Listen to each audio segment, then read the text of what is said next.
અમરેલી જિલ્લાના લીલિયા તાલુકાના અંટાળિયા નજીક સિંહ હુમલામાં યુવકના મોતના મામલે વન વિભાગે તપાસ તેજ કરી ગેરકાયદેસર સિંહ દર્શન કરવા અને સિંહની પજવણી કરવાના આરોપસર ઝડપાયેલા 2 શખ્સોના કોર્ટ દ્વારા 2 દિવસના રિમાન્ડ મંજૂર કરાયા। રિમાન્ડ દરમિયાન વન વિભાગની ટીમે બંને આરોપીઓને સાથે રાખી ઘટના સ્થળે પહોંચી રિકન્સ્ટ્રક્શન અને પંચનામું કર્યું। તપાસ દરમિયાન હુમલાના સ્થળ પરથી મૃતકના ચપ્પલ અને હાથમાં રહેલી લાકડી મળી આવી। વન વિભાગ અનુસાર સિંહના મેટિંગ પીરિયડ દરમિયાન પજવણી થતા સિંહ આક્રમક બન્યો હોવાની શક્યતા છે।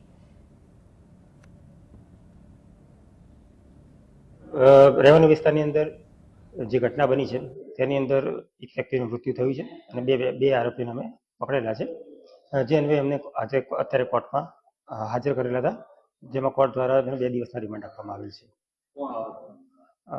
2 આરોપીઓ છે, એમાંથી એક રેહાન ખાન પઠાણ છે અને બીજા છે યશરાજ।